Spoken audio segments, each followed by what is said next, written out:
Le métal jaune, l'once d'or, qui est de nouveau au-delà des 2000 $ l'once, très proche de ses records historiques. Bonjour Laurence. Bonjour David. Laurence Lafont, rédacteur en chef de Lettres d'investissement. Propos utiles, c'est un fan de la première heure du métal jaune. Puis toujours dit, ouais, David. Enfin, de la première heure, il était là pour moi quand même. Oui, encore que. Mais maintenant, je dis, ouais, faut que t'en prennes, David, l'or c'est bien et tout et tout. Bon, il est content, il est réjoui, il est. Oui. 11% de hausse depuis le début de l'année sur le cours de... Et puis il y avait déjà eu une bonne année 2022. Non, mais l'or répond aux attentes. Vous savez que le premier rôle de l'or, c'est d'être une valeur refuge.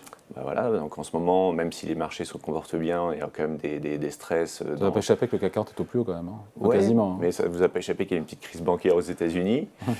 Donc quand il y a eu le début de la crise bancaire, on a vu tout de suite l'or bondir au-dessus des 2000.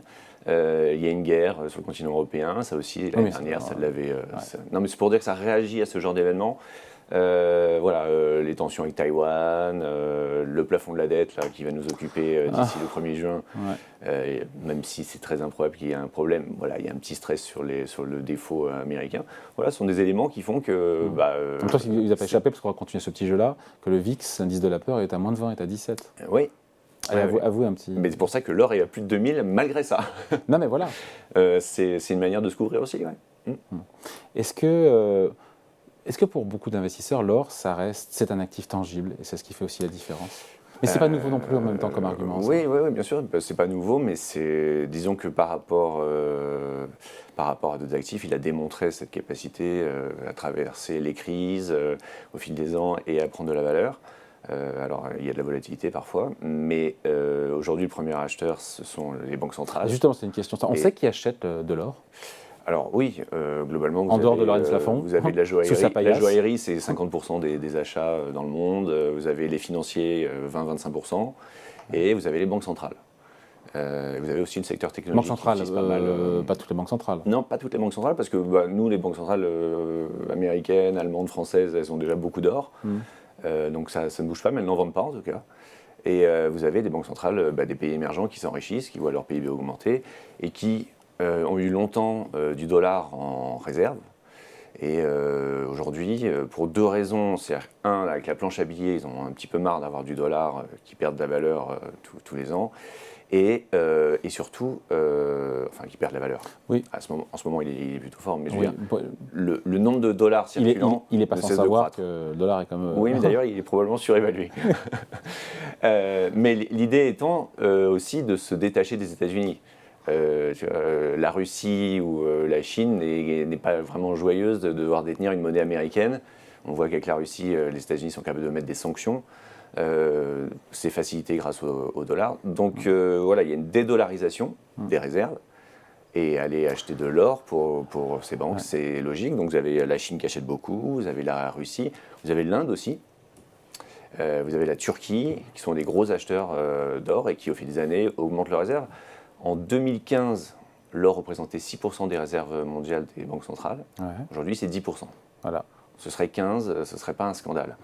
Donc on est sur une dynamique de ce côté-là, et en toile de fond, donc ça alimente aussi forcément la hausse des cours de l'or. On dit que les taux d'intérêt élevés, c'est pas bon pour l'or, c'est néfaste pour l'or, puisque l'or ne rapporte rien, il ne rapporte pas d'intérêt, ne porte pas d'intérêt.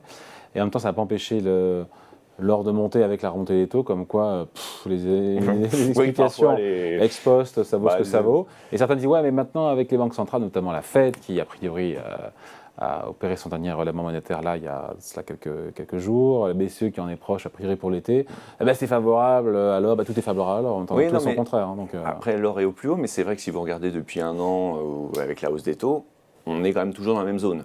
On était entre 1006 et 2000. Donc il y a une phase de stabilisation pendant cette phase de hausse des taux. Donc il y a quand même une réaction. On peut dire que peut-être que l'or n'a pas baissé à cause de la hausse des taux, mais il a arrêté de grimper en tout cas. Il est dans la borne haute, on est sur les niveaux élevés, mais on était déjà à 2000 il y a un an et quelques.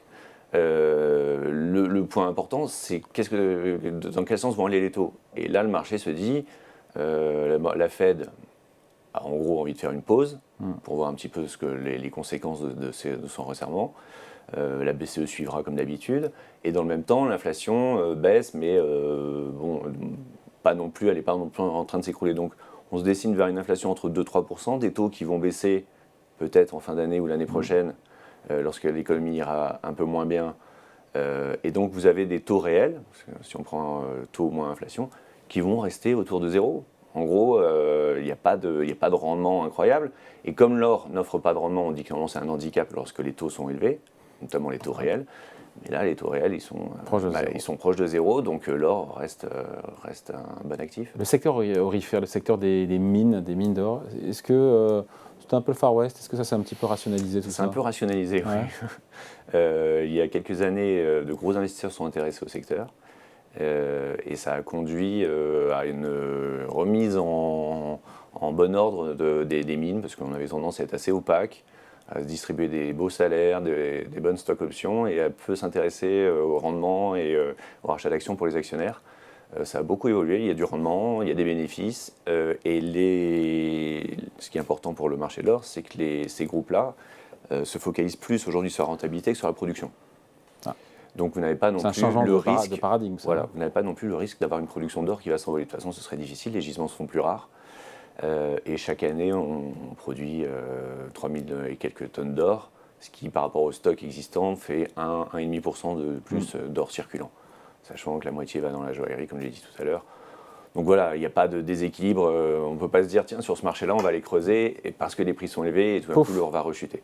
La production importe peu finalement dans le prix de l'or actuellement. Votre intime conviction, c'est qu'à $2000, le cours du métal jaune n'est pas excessif.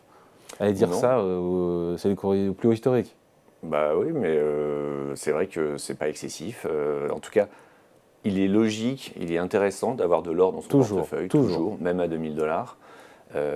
Moi, vous savez, on dit souvent de ne pas combattre la Fed. Voilà, j'ai pas envie de combattre les banques centrales qui sont acheteuses d'or, année après année. Donc on va dans le même sens, et donc on soit à 2004 ou $2500 dans quelques temps, ce serait pas extraordinaire. Après, c'est volatile, on peut retomber à 1009, 1008, mais c'est intéressant d'en avoir.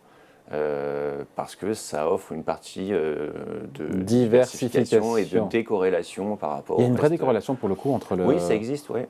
C'est par phase.